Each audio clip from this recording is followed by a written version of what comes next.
Hey, everybody. You remember that fictional character, Steve Urkel, in the ABC CBS sitcom Family Matters? He always seemed to be stirring up trouble, and he had a famous tagline: "Did I do that?" It was kind of funny because Urkel was usually in the middle of the problem, and he was probably the reason for the trouble that was unfolding. Tagline became a tagline for a generation of people who wanted a funny way of saying that they really didn't want to take responsibility for their actions. When life is not going your way, are you tempted to fall back on blaming excuses and denying whatever is that there's anything wrong?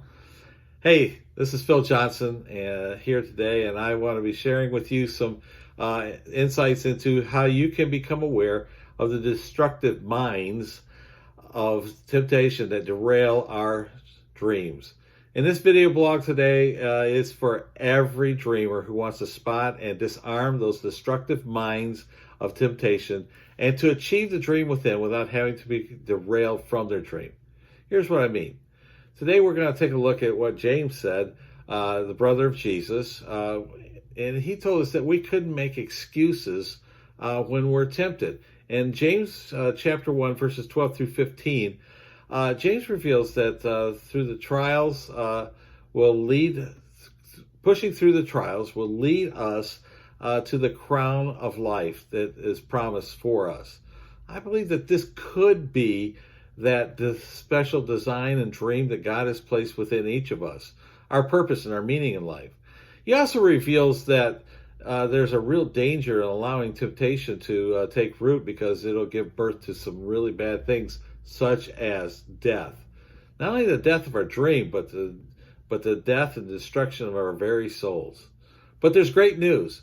Jesus in the Sermon on the Mount gave us a path to overcome these temptations. Here's what I mean. Temptation number one is a temptation of satisfaction. This temptation is a temptation of comparing our circumstances with others.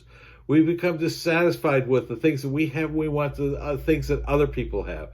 And we become derailed when we begin to seek to satisfy those unsatisfied desires. This temptation manifests itself when we get off track and we get off course because we begin to try to go after and capture those desires and needs. The solution? It's very simply, if we have needs and desires, Jesus said, ask and it will be given. Temptation number two is temptation to stop. This temptation comes from a fatigue of the journey. Pursuing your dream and living the right way is hard work. And we can get derailed when we come upon roadblocks or we get stuck. This temptation manifests itself when we give up on our dreams, when we go back to ordinary and we begin to live the expectations of other people.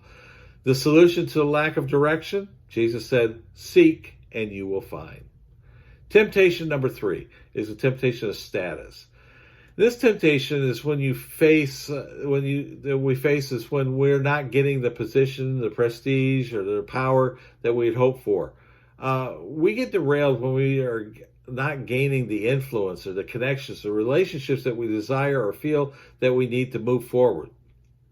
This temptation manifests itself when we get derailed and we give in by making substitutions to fill our needs with relationships and connections.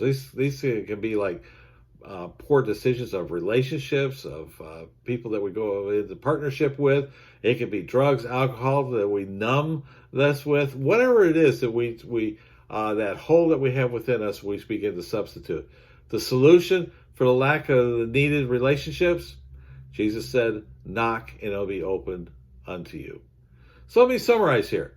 If you've become derailed, the first thing you ought to do is you ought to go back and find that initial temptation that had gotten you off track, and you need to correct your course. Well, how do you correct your course?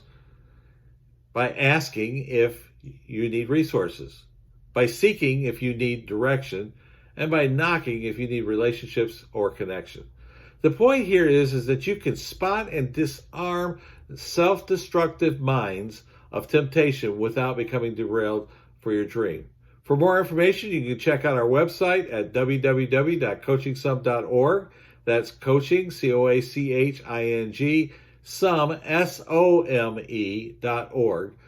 Or you can also just get a hold of me directly right here with the email address that is available here. Thanks for watching. If you're watching on social media, please give us some feedback. Maybe you want to share this with your friends. Maybe you would like to click the like button and get involved with our be aware of what we're doing all the time. Or you might want to also just leave a comment and tell us something about what you think about this whole thing. Once again, this is Phil Johnson, and oh, by the way, I believe in you and I believe in your dreams. Have a great day.